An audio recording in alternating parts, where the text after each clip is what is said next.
ఆవిష్కరణగా జరుగుతుంది. మీరందరూ అనేక చేసిన అందరూ చప్పట్లు కొట్టండి. తర్వాత వారి చేతనే వచ్చిన అభిగానికి ఇవ్వడం జరుగుతుంది.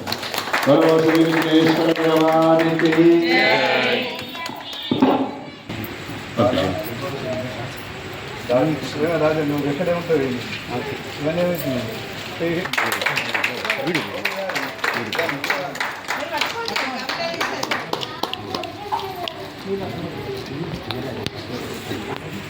తీసినప్పుడు చెప్పడం కొట్టిందా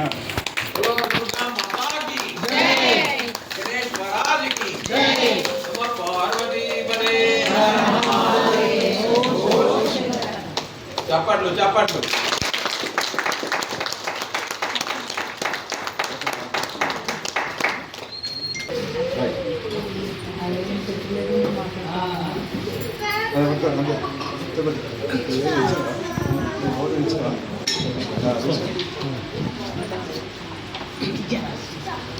ఇది మన చెన్నూరు వాస్తవులు ముక్తేశ్వర సిద్ధాంత గారి చేతనే కొన్ని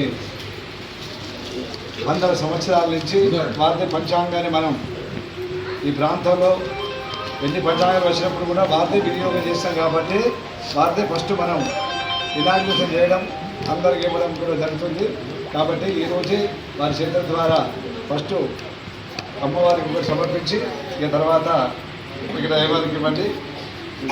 తర్వాత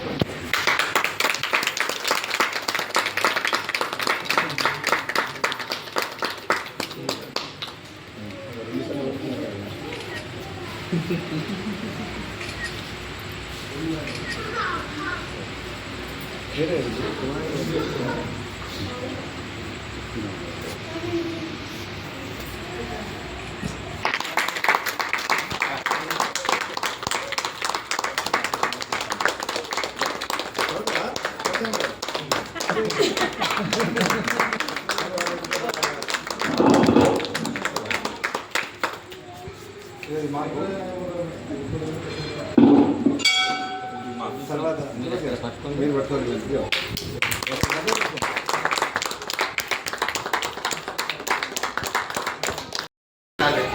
మనందరికీ కొత్త పండుగ అంటే ఉగాది ఉంది. ఉగాది ఎందుకు మనం నార్మల్గా క్యాలెండర్ ఇయర్ వాడతాం అన్ని చోట్ల. కానీ మనం మన పంచాంగం వాడేది మన హైందవ సాంప్రదాయం ప్రకారం చైత్రమాసం నుండి అని స్టార్ట్ మొదలైతే. మరి చూస్తుంటే చలికాలం చెట్ల ఆకులంటే రాళ్ళు ఉంటాయి, ఎండిపోయి ఉంటాయి, ఏది కొత్తగా ఉండదు. ఉగాది అంటే కొత్తదనం ఉంటుంది, అన్ని కొత్తయే. మామిడికాయ కొత్తది, చింతపండు కొత్తది, బెల్లం కొత్తది, అన్ని కొత్తవి మనకి. అందుకే కొత్త పండుగ. మనం ఇంటికి ఎప్పుడు మనం చుట్టాలను ఆహ్వానించినా లేకుంటే ఇంట్లోకి ఎవరిని తీసుకొచ్చినా ఇల్లంతా అలంకరించి కొత్తగా తయారు చేసుకుని మనం చేసుకుంటాం. గృహప్రవేశం అప్పుడు కూడా చూస్తే అన్ని కొత్త ఉంటాయి. పాడిపాడిన ఇంట్లో మనం డైరెక్ట్ వెళ్ళిపోతామా? వెళ్ళిపోయి కూర్చుని కదా. కొన్ని మురిపాట బట్టలు వేసుకుంటామా? వేసుకోం. అంటే ఏంటి? శుభ్రం చేస్తే వేసుకుంటాం.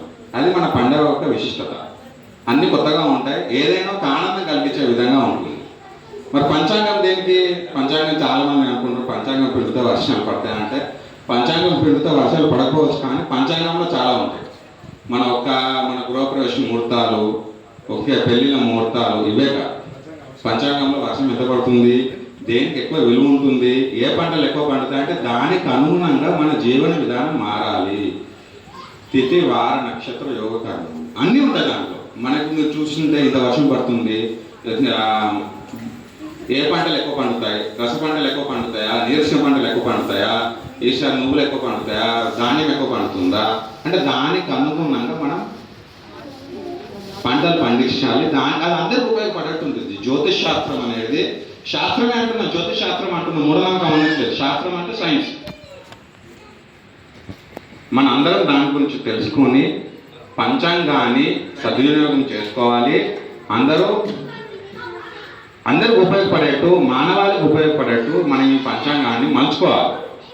అంతే తప్ప ఎవరో ఏదో అన్నారని దీంట్లో ఏముంటుందో కాదు. దాంట్లో అన్నీ ఉంటాయి, మనకు తెలియదు కాబట్టి తెలిస్తే ఇప్పుడు ఎక్కడ కూడా ఎవరో ఉన్నారు అంటే మనకు తెలియదు, ఎందుకు మనం చూడలేదు కాబట్టి. నేను చూసిన వాడిని ఉన్నా, నాకు తెలుసు కదా అంటే నేను చూస్తేనే నమ్ముతా అనేది తప్పవుతుంది.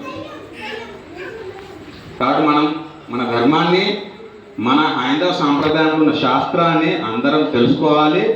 తెలుసుకునేందుకు జిజ్ఞాస కూడా ఉండాలి మనందరికీ. మనం శ్రద్ధతోని నేర్చుకొని మన ధర్మాన్ని కాపాడుకుందాం, మన సంస్కృతిని కాపాడుకుందాం. జై శ్రీమన్నారాయణ. పుణ్యజమానై ప్రమోదమానై అభిమన్యమానై పుత్రై పౌత్రై శ్రీవర్ధతాం దీర్ఘమాయో భవతి శతాయ పురుషేంద్రియాయ శేవేంద్రియే ప్రతిష్టతి. నైషాభిద్రస్తు మనోవాంఛాఫలసిద్ధిరస్తు. ఇష్టకామ్య